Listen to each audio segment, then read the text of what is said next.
안녕하세요. 고등학교 3학년 4월 학력평가 해설 강의. 전 여러분과 함께 열심히 문제를 풀고 있는 친절한 하영쌤입니다. 방금 쉬는 시간에 일부 해설 강의하고 쉬는 시간에 PD님 이런 얘기 하시더라고요. 생각보다 그래도 문제 난이도가 많이 높지 않아서 학생들이 자신감이 많이 올라갔겠어요. 이런 얘기를 하더라고요. 그게 참 좋은 의미일 수도 있는데 살짝은 우려되는 부분이기도 해요. 그러니까 학생들이 이 시험을 딱 치고 나서 수학은 이제 좀 덜 해도 되겠구나. 나 수학을 되게 잘하게 된 것 같아. 라고 생각하고 수학을 조금씩 등한시 여기면서 시간을 보내다 보면 6월 모의평가 치고 나서 학생들이 이제 화들짝 놀라죠. 절대 방심을 하시면 안 됩니다. 그러니까 자신감을 가지는 거 좋아요. 그 자신감을 가지고 공부를 열심히 하셔야 돼요. 그래야지만 수학 성적이 더 이상 떨어지지가 않을 거예요. 그리고 올라갈 거예요. 실제로 학생들 우리가 지금 공부를 해야 될 과목이 되게 많잖아요. 그런데 한 과목이라도 좀 더 적게 하잖아요. 그러면 다음 시험에서 반드시 그게 표시가 납니다. 그러니까 모든 과목을 공평하게 다 열심히 하셔야 된다는 거, 그거 한 번 더 기억하시면 좋을 것 같아요. 15번 문제인데요. 쌤이 아까 1부에서 이런 얘기를 했어요. 틀려도 괜찮아. 15번 문제는 틀렸어요? 틀려도 괜찮아요. 그런데 알면 더 좋죠. 그래서 틀려도 괜찮긴 하지만 이 문제를 어떻게 해결해야 될지에 대한 것들을 함께 생각해 보면 좋을 것 같고요. 실제로 저는 이 문제를 보면서 원소의 합의 최대 최소에 대한 문제 또는 원소의 개수의 최대 최소에 대한 문제들이 학력평가에서는 왕왕 등장하거든요. 그럴 때 우리가 어떻게 문제를 해결해야 될지 그런 것들까지 한번 같이 챙겨가시면 좋을 것 같아요. 이 문제는 그래서요. 우선 집합의 연산을 기본적으로 알고 있어야 되죠. 그런데 잘 등장하지 않는 성질이 등장을 하거든요. 그거 하나 기억하고 있어야 되고요. 그리고 부분집합에 대한 얘기도 여러분이 좀 알고 있어야 될 것 같아요. 부분집합. 어디 있어요? 여기 지금 부분집합 나오잖아요. 부분집합에 대한 얘기 나오고요. 그 다음에 실제로는 원래 우리가 원소의 개수에 대한 문제를 훨씬 더 많이 봤을 텐데요. 이 문제는 뭐에 대한 문제냐면 모든 원소의 합에 대한 얘기입니다. 모든 원소의 합에 대한 얘기예요. 그래서 이런 문제 어떻게 해결해야 될지 한번 함께 생각해 보도록 할게요. 자, 전체 집합에 두 부분집합 A, B가 있는데요. 지금 주어진 조건을 봤더니만 이런 게 약간 생소하죠. A의 여집합이 B의 부분집합이래. 그리고 A와 B의 교집합의 원소의 개수는 몇 개래요? 2개래요. 그랬을 때 A 합집합 B에서 A 교집합 B를 뺐을 때의 원소의 합의 최대값과 최소값을 구하는 문제입니다. 그럼 여러분이 기본적으로 A 교집합 B가 나와야 되고 A 합집합 B가 나와서 여기서 이걸 빼줘야 돼. 그런데 조건을 봤더니만 A 교집합 B에 대한 조건은 하나가 어디 있죠? A 교집합 B의 원소의 개수가 2개라는 조건은 있어요. 뭔지는 모르지만 2개라는 조건은 있어요. 그러니까 1, 3, 5, 7, 9 중에 몇 개예요? 2개예요. 그런데 어떤 조건이 지금 없냐면 A 합집합 B에 대한 조건이 없단 말이에요. 그러니까 나는 뭐를 먼저 확인을 해보자. A 합집합 B가 뭔지부터 확인을 해보자라는 겁니다. 그런데 내가 알고 있는 조건은 요거 하나잖아요. 그럼 봐요. A의 여집합이 B의 부분집합이래요. 나는 뭐가 궁금해요? A 합집합 B가 궁금해요. 그러니까 B에다가 A를 합하면 되잖아요. 그러면 수학은 공평하니까 여기도 A를 합해보세요. 그러면 A 합집합 A의 여집합이 되고 부분집합은 그대로 이렇게 표현이 되겠죠. A 합집합 A의 여집합? A 합집합 A의 여집합? 이거 뭐예요? 전체 집합이잖아. 전체 집합인 거예요. 그래서 여러분 봐요. A 합집합 B의 부분집합이 뭐래? 전체 집합이래요. 그런데 우리는 기본적으로 뭐를 알고 있어요? 어떠한 집합이든지 그 집합은 누구의 부분집합입니까? 전체 집합의 부분집합이잖아요. 따라서 여러분 결론은 A 합집합 B는 전체 집합의 부분집합인데 누구를 또 부분집합으로 가져요? 전체 집합을 부분집합으로 가져요. 그러니까 A 합집합 B가 뭐라는 얘기입니까? 전체 집합이라는 얘기죠. 그러니까 이걸 잘 이해를 못할 수가 있으니까 선생님이 이 문제는 틀려도 좋아 라는 얘기를 한 겁니다. 그러니까 기본적으로 여러분 접근하는 방법을 다시 한번 볼게요. 자, 문제에서 A 교집합 B의 원소의 개수가 2개인 게 나오고 여기 A 교집합 B가 하나 있어요. 그러니까 뭔가 얘는 여기에다 이용을 해야 될 것 같아. 그러면 나는 누구가 궁금한 거야? A 합집합 B가 뭔지가 궁금한 거야. 그래서 주어진 조건을 봤더니만 여기에 B가 있는 거예요. 그래서 B에다가 누구를 합해 본 거야? A를 합한 거예요. 그럼 수학은 공평하니까 A의 여집합에다가도 누구를 합해? A를 합한 거야. 그런데 나는 A 합집합 A의 여집합이 전체 집합인 걸 알고 있거든. 따라서 A 합집합 B의 부분 집합이 전체 집합이에요. 그런데 그냥 이거 말고 그냥 A 합집합 B 입장에서 생각을 하면 A 합집합 B는 항상 누구의 부분 집합이에요? 전체 집합의 부분 집합이야. 그러면 봐. A 합집합 B가 전체 집합의 부분 집합이면서 전체 집합의 부분 집합이면서 전체 집합을 부분 집합으로 가지죠. 그러니까 얘랑 뭐 하다는 거예요? 같아져야 된다는 거예요. 또는 여러분 이렇게 접근해 볼게요. A랑 B랑 같다. 이 말의 의미가 뭐죠? A가 B의 부분 집합이면서 B가 A의 부분 집합이면 A랑 B랑 같다라고 얘기를 해줄 수 있잖아요. 지금 봐요. 전체 집합이 A 합집합 B의 부분 집합이면서 원래 A 합집합 B는 누구의 부분 집합입니까? 전체 집합의 부분 집합이잖아요. 따라서 우리는 뭐랑 같다라고 얘기해 줄 수 있어? A 합집합 B랑 전체 집합이랑 같다라고 얘기해 줄 수 있게 되는 거예요. 그래서 A 합집합 B가 뭔지를 알아냈어. A 합집합 B는 전체 집합이야. 그래서 A 합 B 빼기 A 교집합 B는 전체 집합 빼기 A 교집합 B로 나타낼 수 있게 되는 거죠. 얘의 모든 원소의 합이 궁금한 거야. 그러면 전체 집합의 모든 원소의 합에서 A 교집합 B의 모든 원소의 합을 빼주면 되죠. 따라서 전체 집합의 모든 원소의 합이라는 것은 이제 갑니다.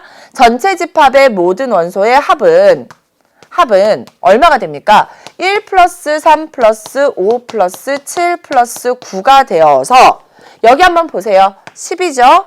여기도 10이죠? 여기는 5예요. 따라서 얘는 얼마가 된다? 25가 돼요. 전체 집합의 모든 원소의 합은 25로 정해져 있어요. 그런데 A 교집합 B의 원소의 합은요. 달라지죠. 왜? A 교집합 B의 원소의 개수가 몇 개라는 조건밖에 없어? 2개라는 조건밖에 없거든요. 그러면 A 교집합 B만 보는 거예요. A 교집합 B만 봤을 때 이 A 교집합 B의 원소의 합이라는 건 2개를 꺼냈을 때 가장 작아지려면 얼마가 가능해요? 1 플러스 3에서 4가 가능하죠? 그 다음에 1 플러스 5 하면 얼마 돼요? 6. 1 플러스 7 하면 8. 1 플러스 9 하면 10. 8, 10, 12, 12, 14, 16까지 가능한 거예요. 그래서 4에서부터 블라블라블라 해서 얼마까지 가능해? 16까지 가능한 거예요. 그쵸? 물론 모든 수가 다 된다는 건 아니지만 어쨌든 4부터 해서 16 사이에 있는 숫자들로 구성이 되어 있다고요. 근데 문제에서 뭐라 그랬어요? 모든 원소의 합의 최대값과 최소값을 물어봤기 때문에 A 교집합 B의 원소의 합의 최대값과 최소값을 찾아준 거예요. 그러면 여기서 이걸 빼야 되잖아요. 여기서 이걸 빼서 가장 크게 되려면 여기서 가장 작은 수를 빼주면 되죠. 즉 대문자 M은 25 빼기 4가 되기 때문에 얼마? 21이 되는 거고요. 소문자 M은요. 최소값은요. 얘는 고정인데 얘가 가장 커져야지만 뺐을 때 최소가 되겠죠. 즉 25 빼기 16이 되어서 얘는 얼마가 됩니까? 9가 나오게 되는 거예요.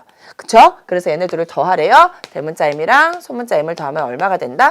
30이 나오게 되는 겁니다. 아셨어요? 자, 기본적으로 집합에서 우리가 알아야 될 거 조금만 정리를 하고 넘어갈게요. 정말 기본적인 내용인데 실제로 요즘 시험에는 그렇게 많이 나오지 않았던 내용 중에 하나가 뭐냐면 A 교집합, A의 여집합, 얘가 공집합이 된다는 사실, A 합집합, A의 여집합이 전체 집합이 된다라는 사실, 이런 것들 여러분이 좀 알고 있으면 좋고요. 다시 A랑 B랑 같다라는 말의 의미는 A가 B의 부분집합이면서 B가 누구의 부분집합이다? A의 부분집합이어야 돼요. 그리고 기본적으로 여러분이 알아야 될 게 뭐냐면 A 합집합 B는 누구의 전체 집합의 부분집합이라는 거, 이런 것들 알아야 됩니다. 그리고 A 합집합 B에는 누가? A가 부분집합으로 있다. 또는 A 합집합 B에는 누가 부분집합으로 들어갈 수 있다? B가 부분집합으로 들어갈 수 있다. 이런 사실들. 그러면 교집합 입장에서도 생각할 수 있어야 돼요. A 교집합 B는요. 누구의 부분집합일까? A의 부분집합인 거예요. A의 교집합 B는요. 누구의 부분집합도 될 수 있어요? B의 부분집합도 될 수 있어요. 그래서 이런 일련의 관계들을 여러분이 알고 있어야지만 고난도 문항이 나왔을 때도 해결을 할 수 있고요. 기본적으로 최근에 집합에 대한 고난도 문항이 그렇게 많이 나오는 편은 아니었습니다. 하지만 나올 수 있어요. 그래서 꼭 이 문제는 아니지만 집합에 대한 고난도 문항이 나왔을 때 내가 어떻게 해결을 해봐야 될까, 이런 고민들을 좀 해보는 것도 나쁘지 않을 것 같습니다. 자, 16번 문항으로 가볼게요. 굉장히 짧아요. 요거는 지수의 계산 문제인데요.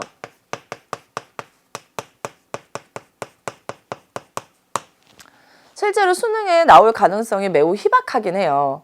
왜냐하면 우리가 진짜 30문항 안에 문제들을 다 배치를 해야 되잖아요. 그런데 지수를 막 2문항씩 이렇게 낼 수는 없을 거 아니에요. 그럼 지수는 한 문항이 나올 거란 말이에요. 그럼 그 한 문항은 무조건 몇 번에 있습니까? 1페이지에 2점짜리 문항으로 거의 많이 나오고 있어요. 그런데 이제 이렇게 생각해 볼 수는 있죠. 지수랑 로그를 합해서 조금은 고난도 문항으로 출제를 할 수도 있잖아요. 그럴 때 지수의 기본적인 계산, 지수 법칙 같은 것들은 여러분이 알고 있어야 되기는 해요. 근데 이 문제는 그래도 딱 봤을 때 바로 답이 보이는 그런 느낌은 아니에요. 근데 학생들이 지수 공부를 좀 얕게 하잖아요. 왜? 어렵게 안 나오니까. 그러다 보니 이 문제가 딱 봤을 때 굉장히 좀 까다롭게 느껴질 수는 있을 겁니다. 자, 그러면 이 문제 어떻게 해결하는지 한번 생각해 보도록 할게요. 두 가지로 해결을 할 건데요. 우선 목표에서부터 출발을 해보도록 할게요. 잘 모르겠잖아요. 그러면 목표를 잘 분해해 보는 거예요. 뭐를 이용해서? 내가 알고 있는 것을 이용해서. 지금 나는요, 2의 a제곱과 6의 b제곱을 알고 있어요. 그쵸? 자, 그런데 문제를 봤더니 2의 ab 플러스 a 플러스 b라고 되어 있어요. 뭐를 알고 있다고? 2의 a제곱을 알고 있다고요. 그럼 여기 봤더니 여기도 2의 a제곱이 있고 여기도 2의 a제곱이 있죠. 따라서 이 지수의 합을 원래 모양으로 한번 바꿔보자고요. 그러면 어떻게 바뀌냐면 2의 ab 플러스 a 플러스 b 제곱이라는 건 원래대로 돌아가면 2의 ab 곱하기 2의 a제곱 곱하기 2의 b제곱, 원래 모양으로 돌아갈 수 있잖아요. 그런데 내가 알고 있는 게 뭐다? 2의 a제곱이라고요. 따라서 2의 a제곱은 얼마라고 고쳐줄 수 있어요? 얘는 3이 될 수 있겠네? 그리고 여기도 마찬가지입니다. 여러분 지수 법칙 중에 이렇게 생긴 거 있었어요. a의 x제곱의 y제곱은 a의 xy제곱으로 쓸 수 있다. 여기서 이렇게 가는 거 잘하거든요? 반대로도 갈 수 있어야 돼요. 왜? 나는 누구를 알고 있으니까? 2의 a제곱을 알고 있으니까. 따라서 앞에 있는 2의 ab제곱을 뭐를 이용해서 써보는 거예요? 2의 a제곱을 이용해서 써보는 거예요. 그러면 얘는 어떻게 쓸 수 있냐면 2의 a제곱의 b제곱 이렇게 쓸 수 있겠죠. 곱하기 3 곱하기 2의 b제곱 여기까지 온 거예요. 그리고 2의 a제곱이 얼마라고요? 2의 a제곱이 또 3이라고요. 3이에요. 따라서 한 번 더 써보면 3의 b제곱 곱하기 3 곱하기 2의 b제곱으로 쓸 수 있게 되는 거죠. 자, 지수 법칙 중에서 이렇게 생긴 거 있었어요. a, b의 x제곱. 우리 이거 어떻게 쓰더라? a의 x제곱 곱하기 b의 x제곱으로 쓰더라. 얘도 마찬가지입니다. 여기서 이렇게 가는 거 잘해요. 그런데 x, x 두 개가 같을 때 a, b 몽땅의 x제곱으로도 쓸 수 있어야 돼요. 자, 그러면 볼게요. 여기 보면은 3의 b제곱과 2의 b제곱, b가 같잖아요. 따라서 얘는 앞에다가 3을 하나 써놓고요. 뭐라고 쓸 수 있어요? 3 곱하기 2의 b제곱 이렇게 쓸 수 있겠네. 그럼 3 곱하기 2는 얼마예요? 6이죠. 따라서 6의 b제곱으로 쓸 수 있고 문제 볼까요? 6의 b제곱이 얼마래요? 5래요. 6의 b제곱이 5라고 주어져 있기 때문에 3, 5, 15 해서 정답은 얼마가 된다? 15가 된다라는 것을 알 수 있게 되는 거예요. 그래서 지수법칙, 아주 간단한 지수법칙을 이용해서 문제 해결할 수 있는 그런 유형의 문제인데 선생님이 왜 까다롭다라고 얘기를 했냐면 학생들이 이게 그렇게 익숙하지 않을 겁니다. 그러니까 이렇게 접근하는 방법이 우선 있어요. 자, 두 번째는요. 주어진 조건에서 출발하는 방법도 있어요. 주어진 조건에서 한번 출발해 보도록 할게요. 2의 a제곱이 3이에요. 그리고 6의 b제곱이 5예요. 그런데 여러분 문제를 봤더니만 AB, AB, 그리고 밑은 2예요. 그러니까 이 6이 조금 부담스럽단 말이에요. 그쵸? 자, 한번 봐요. 2의 a제곱이 3이라고 주어져 있고요. 6은 그러면 뭐라고 쓸 수 있어요? 2 곱하기 3으로 써서 b제곱은 5 이렇게 쓸 수 있죠. 그러면 얘는 어떻게 나타낼 수 있냐면 2의 b제곱 곱하기 3의 b제곱이 얼마다? 5이다 라는 것으로 나타낼 수 있어요. 그러면 요 3 한번 볼게요. 어디 있어요? 여기 있죠. 3 대신에 누가 들어가도 돼? 2의 a제곱이 들어가도 돼요. 따라서 2의 b제곱 곱하기 2의 a제곱의 b제곱은 5 이렇게 쓸 수도 있어요. 쌤이 왜 이렇게 바꾸고 있습니까? 얘가 밑이 2니까. 그럼 얘는 봐요. 2의 b제곱 곱하기 2의 뭐가 된다? ab제곱이 얼마? 5가 되는 거죠. 밑이 같으니까 얘는 어떻게 쓸 수 있다? 2의 ab 플러스 b로도 쓸 수 있나요? b 플러스 ab. 다 나왔습니다. ab제곱 있고요. 플러스 b 있고요. a 어디 있어요? 여기 있잖아요. 그러니까 얘랑 한번 곱해보자고요. 얘랑 곱해볼게요.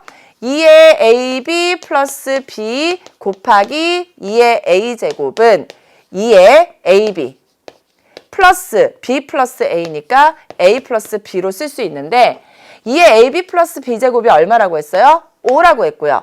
2의 a제곱이 얼마라고 그랬어요? 3이라고 했기 때문에 이 값은 얼마가 된다? 15가 된다. 이렇게 정리해도 돼요. 그러니까 여러분이 편한 방법대로 문제 해결하시면 되고요. 기본적으로 주어진 것을 이용하는 풀이 방법도 있고요. 그리고 목표에서 출발하는 풀이 방법도 있어요. 그러니까 계산하는 문제들은 이런 식으로 접근하면 된다라는 거 이렇게 기억하시면 좋을 것 같아요. 15번, 16번 선생님이 굳이 별표 치지 않았습니다. 잘 모른다고 해서 뭐 수능에서 그렇게 큰 영향을 미치는 건 아니니까 너무 걱정하지 말고요. 알고 넘어가면 돼요. 그래서 16번 문제 해결해 봤어요. 자, 17번 문제는요. 요거는 별표를 좀 해야 될 것 같아요. 요거는 실제로는 이번 교육과정보다는 그 전 교육과정에서 평가원에서 굉장히 많이 출제하던 출제 유형이에요. 수열의 극한의 활용 문제입니다. 극한의 활용 문제인데 모르겠어요. 실제로.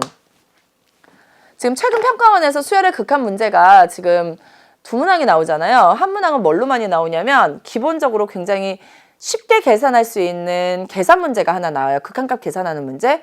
그리고 한 문제는 우리 바로 다음에 풀 18번째 문제. 등비급수의 도형의 활용 문제. 이렇게 두 문항이 나오고 있거든요. 그거 이상 나오기가 상당히 불편하죠. 왜? 30문항 안에 수열의 극한을 막 많이 넣을 수는 없으니까. 그래서 기본적으로 계산하는 문제 하나랑 등비급수 도형의 활용 문제가 하나씩 나오는데 활용 문제로 나올 수도 있어요. 계산 문제가 빠지고 수열의 극한의 활용 문제가 나올 수도 있어요. 특히나 왜 그러냐면 얘가 지금 뭐예요? 다 무리함수 모양이잖아요. 근데 우리가 교육과정이 바뀌면서 수투에 무리함수 그래프가 들어갔고 그런 것들을 활용할 수 있는 문제이다 보니까 이런 문제가 나올 수도 있을 것 같다라는 생각이 드는 거죠. 그리고 동시에 이 문제는 자주 등장하는 개념이 하나 더 있습니다. 활용이라는 문제. 그러니까 수열의 극한이 아니더라도 함수의 극한이더라도 아니면 뭐 다항함수의 미분법이더라도 아니면 수투에서라도 어떤 아이는 자주 등장하냐면 좌표 평면 위에 있는 두 점 사이의 거리는 정말 자주 등장하거든요. 그래서 여러분이 요거는 알고 넘어가셔야 돼요. 자, 좌표 평면에서 A라는 점이 x1, y1이고요. 그 다음 B라는 점이 x2, y2라고 했을 때 두 점 사이의 거리 A, B는 루트에 x끼리 빼서 제곱이에요. x1 빼기 x2의 제곱 플러스 y끼리 빼서 제곱이에요. y1 빼기 y2의 제곱. 요렇게 해결할 수 있어야 됩니다. 그래서 두 점 사이의 거리는 정말 아무리 강조해도 지나치지 않아요. 요게 수투도 미적분 원도 확률과 통계도 아니지만 다른 단원들과 함께 나오기 굉장히 좋은 그런 아이니까 한번 기억하고 넘어가시면 좋을 것 같아요. 자, 이제 문제 가겠습니다. 그림과 같이 자연수 n에 대하여 직선 x는 n입니다. 직선 x는 n, 직선 y는 c, 상수함수는 이렇게 생겼고요. x는 n은 이렇게 생겼어요. x는 n, 여기 보이죠? 이것이 두 곡선 y는 루트 5x 플러스 4, 루트 5x 플러스 4와 y는 루트 2x 마이너스 1과 만나는 점을 각각 a, n, b, n이라고 했어요. 그러면 a, n, b, n의 좌표부터 우리가 찾아줘야 되겠다. 그쵸? 자, 그런데 a, n, b, n은 다 누구랑 만나요? x는 n이랑 만나요. 누구는 n? x. 따라서 a, n의 x좌표도 n이고요. b, n의 x좌표도 n이 되는 거예요. 그런데 a, n은 누구 위에 있어요? y는 루트 5x 플러스 4 위에 있죠. 그때 x가 뭐래요? n이래요. 그럼 y는 x에다 n을 대입한 루트에 5n 플러스 4가 되겠구나. 그쵸? 또 갑니다. bn의 x좌표가 뭐예요? n이에요. bn의 x좌표가 n인데 bn은 누구 위에 있습니까? y는 루트 2x 마이너스 1 위에 있죠. 따라서 x 대신에 n을 대입한 y 값은 루트 2n 마이너스 1 이렇게 되게 되는 거죠. 자, 여기까지 했어요. 갑니다. 선분 OAN의 길이를 AN, 선분 OBN의 길이를 BN이라 할 때, 자, O가 어디 있어요? 원점이네요. 0,0에서 AN까지의 길이. 여기서부터 여기까지. 여기서부터 여기까지를 뭐라 그랬어요? AN. 그 다음에 여기서부터 여기까지 OBN을 뭐라 그랬어요? BN이라고 할 때 AN 빼기 BN분의 12의 극한값을 구하래요. 그러면 AN 보세요. AN이라는 것은 어디서부터? 0,0에서부터 루트에 아이고 아니죠? 자,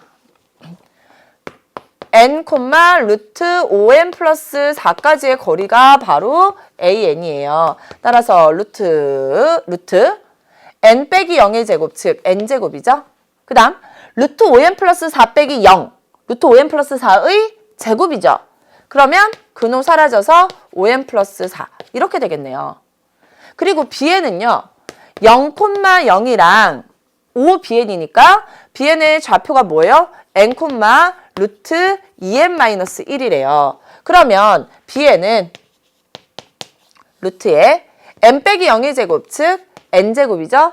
플러스 루트 2n 마이너스 1에 빼기 0 하면 루트 2n 마이너스 1. 얘를 제곱하면 뭐가 됩니까? 2n 마이너스 1이 되게 되네요. 다 됐어요.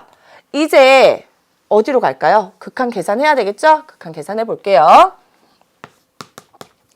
n이 무한대로 갈 때 an 빼기 bn분의 12의 값을 물어보고 있습니다. 그대로 대입할게요.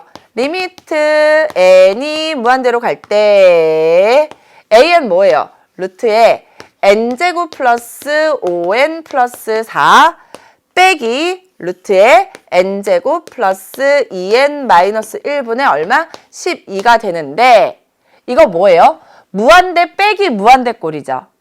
무한대 빼기 무한대 꼴인데 뭐가 있어요? 근호가 있으면 근호가 있는 부분을 뭐 해라?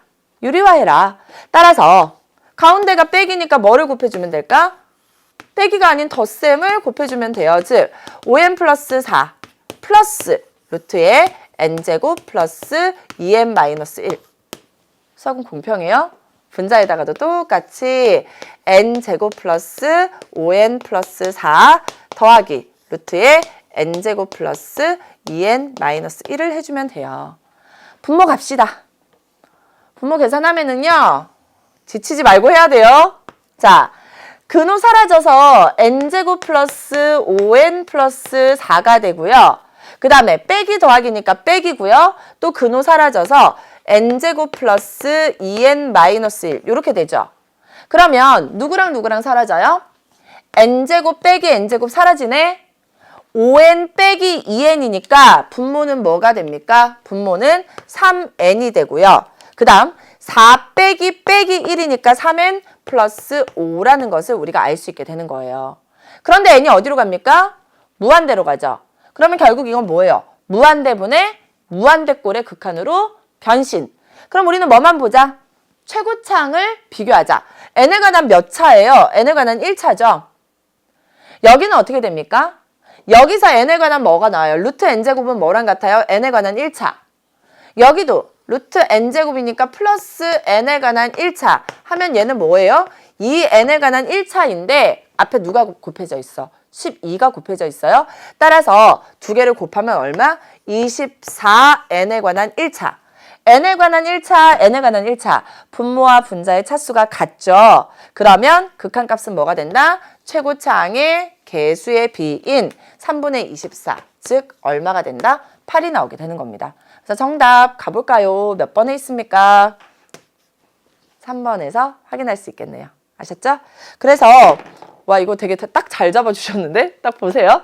수열의 극한의 활용에 대한 문제인데요. 제일 많이 활용되는 게 뭐냐면 두 점 사이의 거리예요. 두 점 사이의 거리. 이렇게 오면 잘 보이겠다. 공식. 요거 진짜 중요하니까 잘 기억하세요. 그리고 결국 마무리는 뭐예요? 수열의 극한의 계산으로 가는데 근호가 있는데 무한대 빼기 무한대꼴이에요. 그럼 근호가 있는데 무한대 빼기 무한대꼴의 극한이 나오면 뭐 하자? 1차로 유리화하자. 그럼 2차로 무한대분의 무한대꼴의 극한으로 변신해서 분모 분자의 최고차항의 개수의 비를 정답으로 확인하면 된다. 이렇게 기억하시면 돼요. 아셨죠? 그래서 아직 학교에서 중간고사, 기말고사 치르지 않은 친구들 있잖아요. 그런데 시험 범위가 수열의 극한이다? 그러면 이런 문제들은 충분히 활용이 될 수 있을 거예요. 내신 문제로 나오기도 딱 좋아요. 그러니까 17번 문제는 이렇게 알고 넘어가시면 될 것 같아요.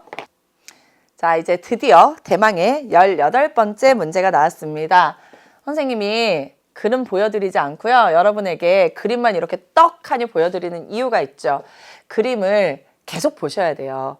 그래야지만 머릿속에 그 그림들이 떠오릅니다. 그죠? 자, 이 문제는 등비급수 도형의 활용 문제입니다. 등비급수 도형의 활용 문제고요. 완전 빈출 문제. 그죠? 별표 한 3개. 그리고 여기에 나오는 도형 자체도 시험에 가장 많이 나오는 도형 중에 하나예요. 여러분 수능특강 푼 친구들 있죠? 수능특강에 보면은 그 함수의 극한 문제였나? 함수의 극한 문제 중에서 이렇게 생긴 아이가 있었을 거예요. 있었어요. 뭐냐면 선생님 지금 그림을 잘 그릴 수 있을지는 모르겠지만 원이 하나 있고요. 여기에 이등변 삼각형이 있었거든. 이등변 삼각형이 있었고요. 그래서 여기서 이렇게 평행사변형을 그리는 거예요. 평행사변형을 그려가지고 뭔가 함수의 극한을 계산하는 문제가 나왔는데 이 문제에서 여러분이 알고 있어야 될 개념이 뭐였냐면 바로 이 이등변 삼각형의 특징이었거든요. 그래서 이등변 삼각형의 특징을 제가 강의에서 굉장히 많이 강조를 해서 가르쳤었어요. 아마 수능특강 강의하신 선생님들 다 그 얘기 하셨을 겁니다. 그리고 두 번째는 뭐냐면 우리가 등비급수 도형의 활용에 나오는 도형이라는 건 정해져 있습니다. 몇 가지 없다고요. 그 몇 가지 없는 도형을 가지고 이렇게나 많은 문제들을 만들어내고 있거든요. 그래서 정말 몇 가지 안 되는 그 개념들만 좀 잘 알고 있으면 문제가 어느 순간 잘 풀리기 시작할 거예요. 그래서 실제로 이거는 실제 사례예요. 제가 저희 학교에서 급수 이거 등비급수 진도 나갔거든요. 수능특강 나가면서 실제로 수능특강에 있는 문제가 2문제인가 밖에 없었어요. 2문제인가 밖에 없어요. 수능 완성에는 그래도 등비급수 도형의 활용 문제가 꽤 많이 들어있거든요. 그래서 학생들이 좀 많이 연습했으면 하는 바람에 우선 평가원 기출문제 최근 3개년 거 싹 다 뽑아서 줬어요. 그러면 몇 문제가 추가됐냐면 9문항이 추가가 되는 거고요. 거기에다가 제가 뭐를 추가해서 줬냐면 수능특강이랑 수능완성 작년 거 2019 학년도 수능특강이랑 수능완성에 나오는 이 등비급수 도형의 활용 문제가 딱 10문항이 있어요. 거기까지 줬어요. 그러니까 19문항이죠. 19문항이 다 패턴이 굉장히 비슷하거든요. 그러니까 그거를 연습을 시켰어요. 학생들한테 필요하면 가지고 가서 문제 풀어봐라. 근데 한 학생이 정말 그거를 다 받아가서 풀고 와서는 저한테 그러는 거예요. 선생님, 이제요 문제를 보니까 도형이 떠올라요. 그리고 문제가 잘 안 틀려요. 이러는 거예요. 실제로 여러분 이 문제들은 기본적으로 도형을 많이 봐야지만 나오는 도형들에게 익숙해질 수 있고 그래야지만 문제가 해결이 돼요. 그래서 그런 것들을 여러분이 좀 잘 기억을 하고 수능 특강 제 강의를 듣지 않더라도 자료실에 가면 선생님이 그거를 올려놨거든요. 그러니까 그 문제들은 좀 뽑아서 연습을 하고 훈련을 할 필요는 있어요. 이건 선생님이 잔소리 하는 거예요. 이 문제는 사실은 틀릴 거리가 없어요. 틀릴 거리가 없어요. 실제로 어렵다고 생각하지만 하는 방법만 알면 사실은 틀릴 게 없거든요. 그래서 연습을 좀 많이 하셨으면 좋겠어요. 아셨죠? 자, 그럼 문제를 실제로 한번 볼게요. 글을 선생님이 다 생략을 했는데요. 문제는 뭐냐면 등비급수 도형의 활용 문제는 뭐랑 알면 돼요? 공비랑 뭐만 알면 끝나는 문제예요? 첫째 항만 알면 끝나는 문제예요. 그래서 실제로 식은 뭐예요? 1 빼기 공비분의 첫째 항만 알면 되는 문제잖아요. 그래서 요것만 여러분이 머릿속에 잘 들어있으면 돼요. 그러면 첫 번째, 공비를 구하는 방법입니다. 공비를 구할 때는 문제를 딱 봐요. 문제를 보면은 제일 첫 번째 줄 또는 두 번째 줄까지 가는 경우도 있지만 가장 앞에 나오는 도형이 있어요. 걔를 이용해서 공비를 구하셔야 돼요. 그러면 이 문제를 읽어보면은 B1, C1은 8이고요. 문제에서 그대로 B1, C1은 8이고 B1, A1, C1 B1, A1, C1은 120도인 뭐라 그랬냐면 이등변 삼각형 A1, B1, C1이 있다 그랬어요. 얘가 무슨 삼각형? 이등변 삼각형이래요. 그러면 공비는요. 두 개의 이등변 삼각형을 찾아서 걔의 길이의 비를 구하면 끝나는 거예요. 그런데 첫 번째 이등변 삼각형은 이미 한 변의 길이가 얼마라고 주어져 있어요? 8이라고 주어져 있습니다. 그러면 이제 우리는 두 번째 이등변 삼각형을 찾으면 돼요. 두 번째 이등변 삼각형 어디 있어요? 여기 있거든. 여기 있어요. 그러면 이 두 번째 이등변 삼각형에서 이왕이면 뭐를 구하는 게 좋다? B2, C2의 길이를 구하면 걔가 바로 길이의 B가 되겠죠. 맞아요? 그래서 길이의 B를 구해주면 돼요. 그러면 내 목표는 뭐냐면 B2, C2의 길이만 구하면 되는 거예요. 그런데 B2, C2의 길이는 뭐랑 같아요? 원에서의 지름의 길이랑 같죠. 그래서 접하고 있는 이 원의 지름의 길이가 뭘까? 얘를 구해봐야 되겠구나 라고 이 문제를 접근하시면 돼요. 아셨죠? 요거 하나 기억하세요. 자, 그때 사용할 수 있는 도형의 성질들이 있습니다. 우선 첫 번째 성질이에요. 여러분 이등변 삼각형이 있어요. 이등변 삼각형 제가 물어봤거든요. 학생들한테. 얘들아, 이등변 삼각형은 성질이 뭐야? 이랬더니 첫 번째, 다시 그릴게요. 첫 번째, 이등변 삼각형의 첫 번째 성질은요. 여러분이 잘 대답하더라고요. 선생님, 두 변의 길이가 같은 거예요. 정답. 그래서 선생님, 두 각의 크기도 같아요. 정답. 그러면 그 다음 성질이 중요한데 뭐예요? 꼭지점에서 이 대변을 이등분하잖아요. 그러면 얘는 자동으로 뭐가 된다? 수직 이등분이 돼요. 그래서 이 길이랑 이 길이가 같으면서 대변이랑 수직으로 만난다라는 거. 이게 이등변 삼각형의 가장 큰 특징입니다. 그래서 여러분 보면은요. 문제 가볼게요. 얘가 지금 이등변 삼각형이잖아요. 이등변 삼각형이 나왔으면 얘를 어떻게 한다? 수선의 발을 이렇게 내릴 수 있는 거예요. 수선의 발을 내리고 나면 어디랑 길이가 같아진다고요? 여기서부터 여기까지 길이랑 여기서부터 여기까지 길이가 같아진다라는 거예요. 아셨죠? 요거 하나 여러분이 알고 있어야 될 내용입니다. 자, 그 다음 한번 볼게요. 삼각형이 자주 등장하는데 여러분 머릿속에 삼각형이 두 가지가 잘 들어있으면 돼요. 쓰지 말고 보세요. 첫 번째 삼각형은 뭐냐면 한 변의 길이가 2인 정삼각형이에요. 선생님이 쓰지 말라 그랬어요. 한 변의 길이가 얼마인 정삼각형? 2인 정삼각형입니다. 그런데 이 정삼각형을 선생님이 어떻게 할 거냐면 반으로 딱 나눌 거예요. 그러면 얘도 이등변 삼각형이죠. 그러니까 얘는 뭐예요? 수직 이등분 할 거라고요. 그러면 2를 반으로 나눴으니까 얘는 얼마가 될까? 1이 될 거고요. 정삼각형이니까 얘는 몇 도가 돼요? 60도가 되겠죠? 그럼 60도를 반으로 나눴어. 또는 세 각의 크기, 내각 아니죠.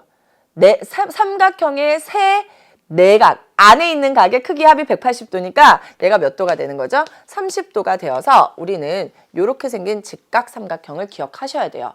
그럼 피타고라스 정리 쓰면 여기는 얼마가 된다? 2대 1대 루트 3이 된다라는 사실. 이걸 기억하시라고요. 아셨죠? 이번에는 정사각형에서 출발합니다. 한 변의 길이가 1인 정사각형이에요. 한 변의 길이가 1인 정사각형을 또 어떻게 하냐면 반으로 나누는 거예요. 그럼 여기는 뭐가 되죠? 수직이 되죠? 그러면 직각을 반으로 나눴으니까 여기는 각각이 몇 도가 된다? 45도가 되고, 그리고 보세요. 이 변의 길이랑 이 변의 길이가 같으니까 얘를 그래서 우리가 이름을 붙여서 뭐라고 이름 붙여주죠? 직각 이등변 삼각형이라고 이름을 붙여줘요. 그러면 얘의 길이의 비는 1대 1대 얘가 뭐가 된다? 루트 2가 되게 되는 거죠. 대부분의 문제가 다 여기서 나와요. 이것만 기억하세요. 문제 가볼게요. 맞습니다. 자, 그러면 여러분 봐요. 얘가 120도인데 반으로 나눴잖아요. 반으로 나눴으니까 이 반의 각의 크기는 얼마다? 60도가 되는 거예요. 60도. 그죠? 자, 그 다음 한번 봐요. 누가 나왔냐면 원이 나왔습니다. 원이 진짜 좋죠. 원은 뭐예요? 반지름의 길이들이 다 똑같아요. 다 똑같아요. 그런데 내가 지금 구하려고 하는 건 봤더니만 여기서부터 여기까지란 말이야. 녹색 부분이란 말이에요. 그런데 아까도 얘기했지만 이등변 삼각형이기 때문에 반으로 나눠지죠. 그럼 여기서부터 여기까지의 길이랑 여기서부터 여기까지의 길이도 같겠지만 얘도 지금 반지름이기 때문에 이 길이랑 이 길이랑 어떻게 될까? 같아져요. 내가 원하는 건 이만큼이잖아. 이만큼인데 거기에 반이 반지름이란 말이에요. 그럼 반지름이 좋은 건 뭐라고요? 얘도 반지름이잖아. 얘도 반지름이라고요. 그죠? 그런데 얘는 지금 원이 A1, B1이랑 뭐 하고 있어? 접하고 있으니까 여기가 뭐가 될까? 직각이 될 거라고요. 그럼 여러분 봐요. 아까 얘가 120도인 이등변 삼각형이었죠. 이 각이 120도야. 그러면 얘랑 각이 똑같은데 얘랑 더하면 몇 도가 돼야 돼? 60도가 돼야 돼요. 그러면 이 각의 크기는 몇 도가 될 수밖에 없어? 30도가 될 수밖에 없죠. 여기까지 이해됐나요? 그러면서 얘가 8이에요. 아까 2등분 한다 그랬어요. 따라서 이 파란색의 길이는 얼마가 돼야 돼? 4가 되겠죠. 근데 나는 초록색이 궁금해. 그래서 뭐를 쳐다보는 겁니까? 여기 직각삼각형을 쳐다보는 거예요. 그러면 30도 직각이니까 여기는 60도가 될 거고 어쨌든 간에 2대 1이 될 거 아니에요. 따라서 반지름의 길이가 얼마가 된다? 얘가 4니까 반인 2가 나오게 되는 거예요. 그러면 이 길이도 얼마가 돼요? 2가 되고 이 길이도 얼마가 돼요? 2가 되죠. 따라서 이만큼 두 번째 이등변 삼각형의 밑변의 길이는 2 더하기 2니까 얼마가 되는 거예요? 4가 나오게 되는 거예요. 그래서 공비를 찾기 위한 첫 번째 단계가 끝났습니다. 뭐를 구했냐면 길이의 비를 구한 거예요. 첫 번째 이등변 삼각형의 밑변의 길이가 8이었고요. 두 번째 이등변 삼각형의 밑변의 길이가 4였던 거예요. 그러면 양변을 앞에 있는 8로 나눠주시면 돼요. 그러면 8로 나누면 1이죠. 8분의 4니까 얼마? 2분의 1이 나오게 되는 겁니다. 자, 그런데 실제로 이 문제는 길이에 대한 문제가 아니라 뭐에 대한 문제입니까? 넓이에 대한 문제예요. 따라서 우리는 뭐를 구해줘야 된다? 넓이의 비를 다시 구해줘야 되는데 넓이의 비는 어떻게 하면 나온다? 길이의 비를 제곱하면 나온다. 이거 기억하세요. 그러면 1대 2분의 1이니까 1대 2분의 1 제곱하면 4분의 1이 나오게 되어서 공비가 끝난 거예요. 이 4분의 1이 뭐가 되는 거죠? 공비가 되게 되는 겁니다. 공비 끝났어요. 공비 끝났어요. 자, 그래서 공비는 찾았고요. 이제 뭐만 구하면 돼요? 첫째 항만 구하면 돼요. 첫째 항 한번 볼게요. 첫째 항을 딱 봤더니만 첫째 항은 뭐냐면 딱 봐도 이 이등변 삼각형에서 원의 반이니까 반원을 빼주면 되겠죠. 그죠? 그러면 이등변 삼각형에서 우리는 B1, C1 밑변의 길이가 얼마인 거 알고 있어요? 8인 거 알고 있어요? 그런데 얘가 몇 도였더라? 30도였어요. 그러면 실제로 나는 뭐만 알면 끝나요? 이등변 삼각형의 높이만 알면 끝나는데 우리는 뭐를 알고 있었냐면 수직 이등분한다라는 걸 알고 있었기 때문에 얘가 얼마고? 4고. 그렇다면 30도 직각 60도 모양이죠. 2대 1대 루트 3인 거야. 1일 때 루트 3이 돼야 돼. 그럼 얘가 4예요. 그럼 뭐 해주면 될까? 여기서 이렇게 거꾸로 가고 싶은 거잖아. 1일 때 루트 3이다. 루트 3일 때 1인 거야. 그러니까 여기서 높이로 가려면 4를 뭘로 나눠주면 돼요? 루트 3으로 나눠주면 돼요. 따라서 높이를 구해버렸어. 이 높이는 뭐가 된다? 4를 루트 3으로 나눈 값이 되는 거예요. 그래서 분모 분자에 얼마를 곱해버리자? 루트 3을 곱해버리면 3분의 4 루트 3이 바로 이등변 삼각형의 높이가 되는 거예요. 아셨죠? 자, 그 다음에 반원의 넓이를 빼줘야 되는데 우리가 이미 반지름의 길이를 구해버렸네. 반지름의 길이가 얼마였더라? 반지름의 길이가 2였거든요. 그러면 이제 첫째 항 한번 구해보도록 할게요. 자, 첫째 항은 이등변 삼각형, 즉 2분의 1 곱하기 밑변의 길이 8이었고요. 높이는 3분의 4 루트 3이었습니다. 빼기 반 원이죠. 원의 반. 2분의 1 곱하기 파이 곱하기 2의 제곱. 이렇게 해주시면 되는 거예요. 아셨죠? 자, 그러면 이제 계산 한번 해볼게요. 계산 한번 해보면 요거 어떻게 됩니까? 2, 4 이렇게 되네요. 따라서 3분의 16 루트 3이고요. 여기는 계산하면 2가 하나씩 사라져서 마이너스 2파이가 되네요. 얘가 바로 첫째 항이에요.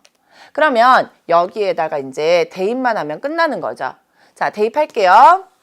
1 빼기 공비 얼마? 4분의 1 분의 첫째 항 3분의 16 루트 3 마이너스 2파이 이렇게 나오게 되고요. 1 마이너스 4분의 1이 얼마라는 거 알고 있어요. 4분의 3임을 우리가 알고 있습니다. 그러면 여기부터 먼저 계산하는 거야. 여기. 얼마입니까? 3, 3은 9분의 4 곱하기 16, 64 루트 3 이렇게 나오게 되겠네요. 그 다음에 어디 계산하는 거예요? 여기 계산해 주면 돼요. 여기. 그러면 빼기죠. 빼기고 얘는 얼마가 됩니까? 3분의 8 파이. 이렇게 나오게 되는 거죠. 그래서 어렵지 않게 우리가 답을 찾아낼 수 있는 거예요. 어렵죠? 어려워요. 어려운데 그래도 우리가 하는 방법만 좀 잘 알고 있으면 충분히 이런 문제들 해결할 수 있다는 것을 여러분이 좀 기억을 해 두시면 좋을 것 같고요. 등비급수 도형의 활용 문제는 무조건 나옵니다. 거의 한 번 빼고 평가원에서 다 출제했었어요. 그래서 거의 나올 가능성이 90% 이상이다라고 생각하고 내가 알고 있는 것들 기준으로 도형을 분해하고 그리고 문제를 해결하면 된다는 거.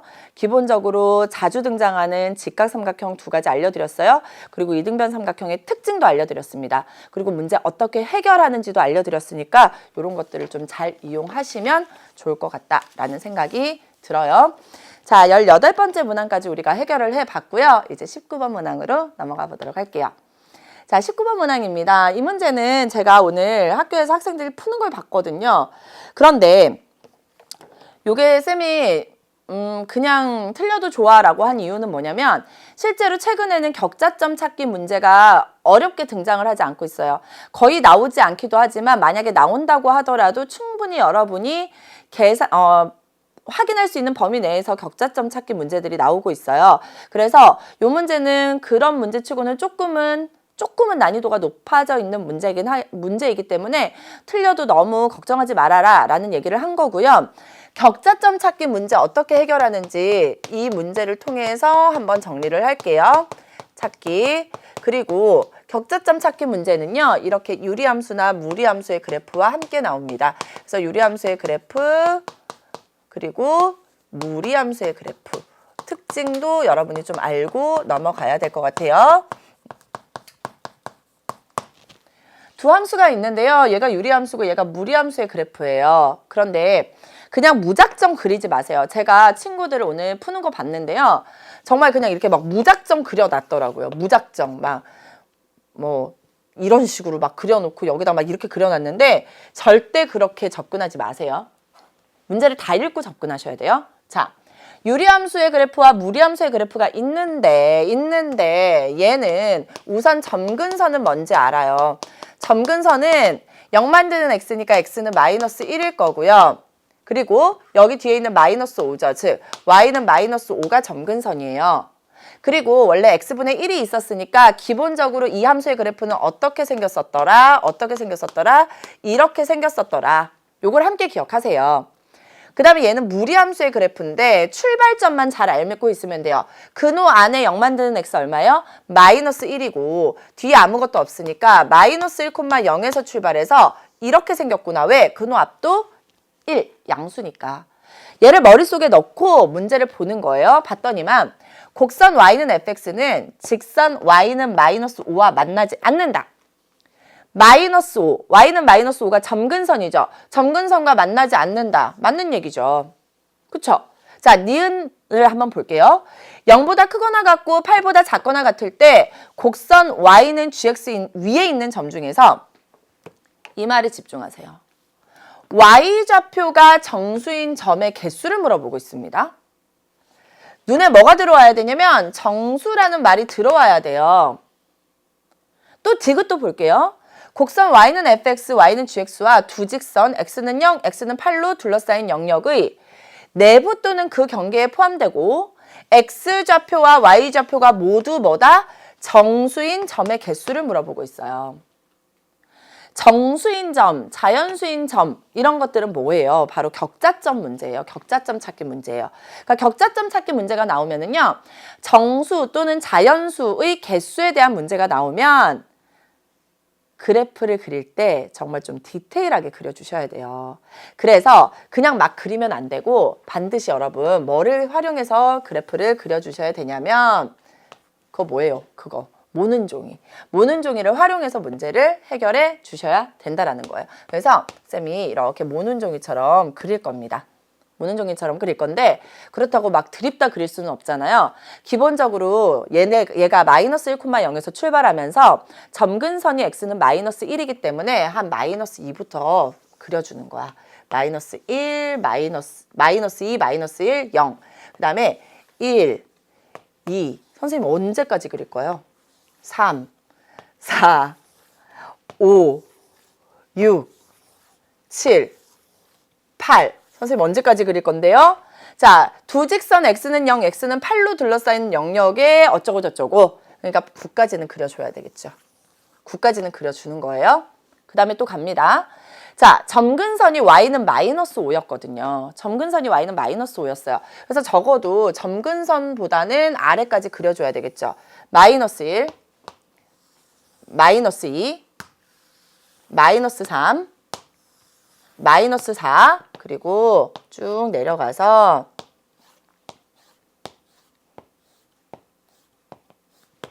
마이너스 5, 그 다음에 하나 더 내려가서 하나만 더 내려갈게요. 마이너스 6까지는 그려주셔야 돼요. 그럼 위로는 어디까지 올라가야 될까? 위로는 어디까지 올라가야 될까요?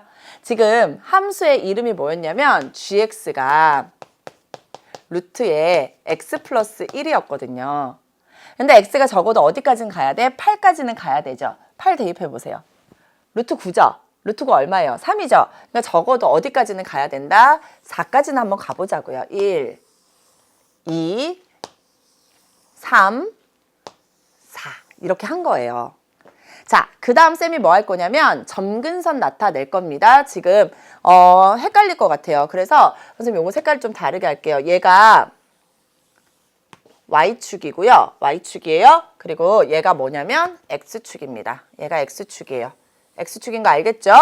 자, 점근선은 선생님이 표현을 할게요. 점근선은 X는 마이너스 1이었어요. X는 마이너스 1이 점근선이고요. Y는 마이너스 5. 하나, 둘, 셋, 넷, 다섯. 얘가 점근선이었습니다. 얘가 점근선이에요. 그랬을 때 fx의 이름이 뭐였냐면 fx 이름이 x 플러스 1분의 1 마이너스 5였거든요. 그러니까 마이너스 1을 대입하면 안 되죠. 그러니까 얼마부터 대입해보자? 뭐 0부터 대입하는 거예요. 그러면 x가 0일 때 0 대입하면 얼마예요? 1 빼기 5니까 마이너스 4였던 거예요. 그래서 갑니다. 뭐라고? x가 0일 때 y값이 마이너스 4인 거예요. 자, x가 0일 때 y값이 1, 2, 3, 4. 여기 마이너스 4인 거예요. 따라서 함수의 그래프 어떻게 생겨집니까? 이런 식으로 생겨지겠죠. 그리고 이렇게 내려올 거라고요. 얘가 점근선이니까 이렇게 생겨질 수밖에 없는 거예요. 그리고 이쪽 편에 뭔가 함수의 그래프가 그려질 거라고요. 여기까지 이해됐죠? 자, 그 다음 또 볼게요. 이번에는 누구를 그려줘야 되냐면 gx의 그래프를 그려줘야 되는데 y는 루트의 x 플러스 1입니다. 기본적으로 우리가 어디서 출발하는지는 알고 있어요? 마이너스 1,0에서 출발하는지는 알고 있어요? 그러면 격자점에 대한 문제이기 때문에 하나하나 계산을 해줘야 돼요. x에다 0 대입합니다. 그럼 루트 1이죠? 1이에요. 0일 때 1을 지나요. 2 대입하면요. 루트 3. 격자점 아니야? 그러면 3 대입해볼까요? 루트 4. 2죠. 그래서 1, 2, 3일 때 2를 지나는 거예요. 그리고 우리가 아까 봤잖아. 8일 때 루트 9가 돼서 3을 지나는 거예요. 그래서 요렇게 보라색, 요런 식으로 우리가 y는 gx의 그래프를 그려줄 수 있게 되는 거죠. 그랬을 때 문제에서 뭐라 그랬냐면 x가 0보다 크거나 같고 8보다 작거나 같대요. 자, 이번에는 x가 0, 무슨 색으로 해야 되니? 이제 뭐 너무 많이 썼다.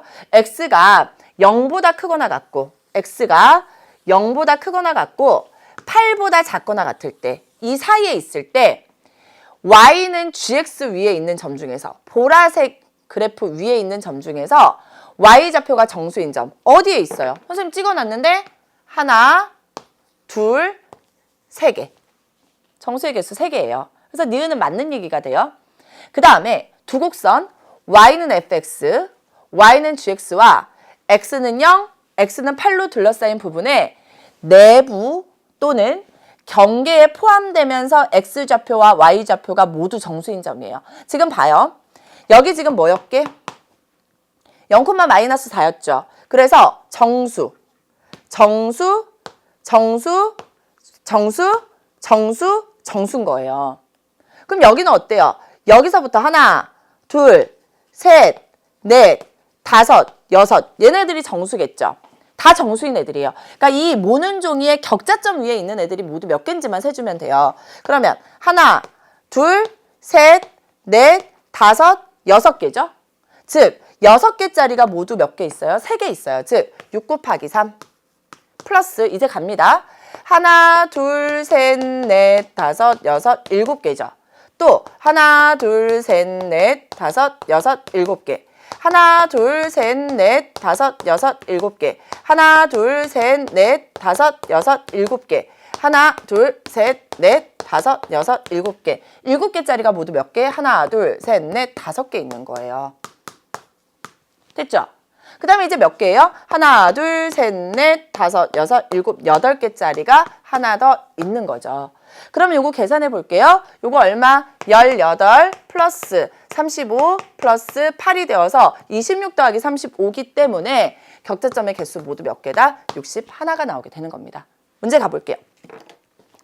니은 y좌표가 정수인 점의 개수 3개 맞았죠? 아까 우리 개수 세봤어요. 그 다음에 경계에 포함되면서 x좌표와 y좌표가 모두 정수인 점의 개수 61 맞는 얘기가 되는 겁니다. 그래서 기역, 니은, 디귿이 모두 맞는 얘기가 되는 거예요. 아셨어요? 그래서 이 문제는 최근에 격자점 찾기 문제가 그렇게 많이 나온 편은 아니지만 제가 학생들 푸는 걸 봤더니 이렇게 푸는 학생들이 별로 없더라고요. 모는 종이 이용해서 찾아주셔야 돼요. 뭘 보는 순간? 정수인 점의 개수를 보는 순간. 요건 여러분 기본적으로 문제를 풀 줄 문제풀이 팁에 해당하는 거거든요. 그러니까 이렇게 기억하시고요. 유리함수 그래프, 무리함수의 그래프의 기본적인 개형으로 푸는 문제였기 때문에 그렇게 막 개념 자체가 어려운 건 아니었어요. 그래서 이렇게 여러분이 정리하고 넘어가시면 좋을 것 같아요. 20번 문제까지 우리 풀어보도록 할게요. 20번 문제를 보면은요. 다음은 40 이하의 서로 다른 두 자연수 AB의 최대 공역수가 3인 AB의 모든 순서쌍의 개수를 구하는 과정이래요. 이걸 여러분 제가 지금 다 읽고 있잖아요. 이럴 필요가 있다 없다? 없다. 없어요. 빈칸 추론 문제는요. 빈칸에 뭐가 들어가는지만 확인해 주면 돼요. 그래서 잘 봐요. 13개의 자연수에서 서로 다른 두 자연수 MN을 선택하래요. 그러면 걔가 뭐래요? 가래요. 자, 13개가 있는데 지금 MN이 뭐라 그랬어? 서로 다른 두 자연수라 그랬어요. 여러분 생각해봐요. 아무거나 두 개를 꺼냈는데 두 개가 서로 달라야 돼. 만약에 m이 2고 n이 4다? 그런데 m이 4고 n이 2인 경우 비교해봐요. 같은 경우, 다른 경우. 다른 경우잖아요. 즉, 가에 들어가는 거는요. 13개 중에서 2개를 선택하는데 2, 4, 4, 2 다른 경우죠. 순서가 있는 경우예요. 따라서 얘는 뭐가 된다? 13 곱하기 12를 2로 나눠주면 얼마가 됩니까? 18가지가 나오게 13, 2로 왜 나눴죠? 죄송해요. 자, 순열이죠. 자, 13 곱하기 얼마가 돼요? 그냥 12가 되죠. 그렇게 하면 안 된다라는 걸 얘기해 주고 싶었어요. 다시. 순서가 있는 거야. 2, 4, 4, 2. 순서가 있기 때문에 순열이고요. 그렇기 때문에 2로 나누면 안 된다고요. 조합이 아니기 때문에. 그래서 13 곱하기 12를 하면은 얘는 얼마가 된다? 156가지 경우가 나오게 되는 거예요. 자, 이제 갈게요.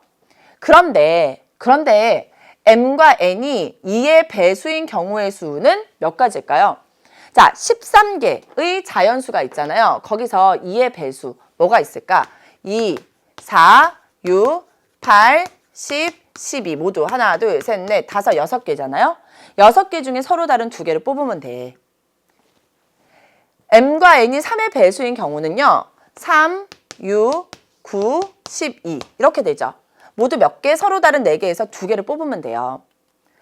5의 배수인 경우의 수는 뭐가 있죠? 5랑 10. 2개 중에 2개를 뽑는 방법이 되겠죠. 그런데 여러분 봐요. 뽑다 보면은요. 이 경우랑 이 경우에서 6, 12, 6, 12가 뽑힐 수 있죠. 즉, 누구의 배수인 경우? 6의 배수인 경우의 수가 여기서 중복이 되는 거예요. 그쵸? 10의 배수는 중복돼요? 안 되죠. 여기 10의 배수 1개밖에 없고 여기도 10의 배수가 1개밖에 없기 때문에 중복이 되지 않지만 6의 배수가 2개씩 있기 때문에 6의 배수인 경우는 중복이 될 거라고요.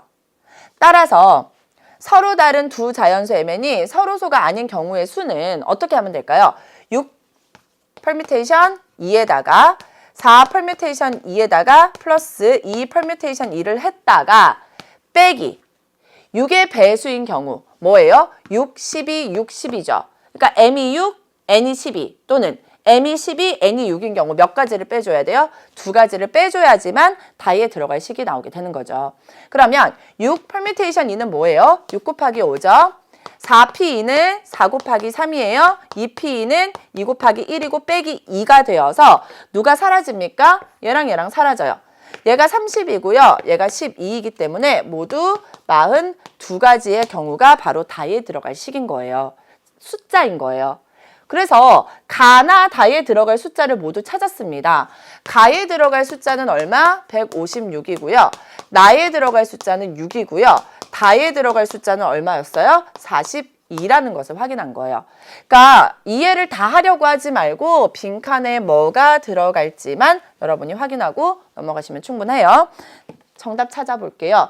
P 더하기 Q 더하기 R이래요. 얘가 P고 얘가 Q고 얘가 R일 때 몽땅 다 더하라고 했습니다. 156에다가 이거 뭐예요? 48을 더하면 4, 0, 2. 정답은 몇 번? 4번에 있다라는 것을 확인할 수 있게 되는 거예요. 아셨죠? 자, 20번 문제도 틀려도 괜찮아요. 틀려도 괜찮은데 그냥 한번 알고 넘어간다. 이 정도로만 확인하고 지나가시면 충분할 것 같습니다. 아셨죠?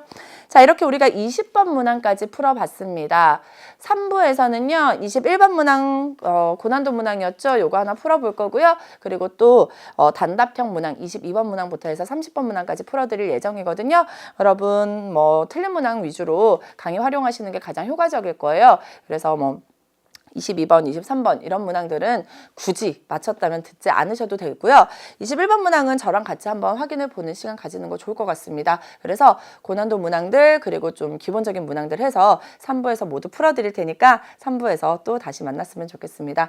여러분 진짜 고생 많이 하셨어요. 지금 힘들 텐데 잘 참고 있는 거 장한 거거든요. 3부에서 다시 만나도록 할게요.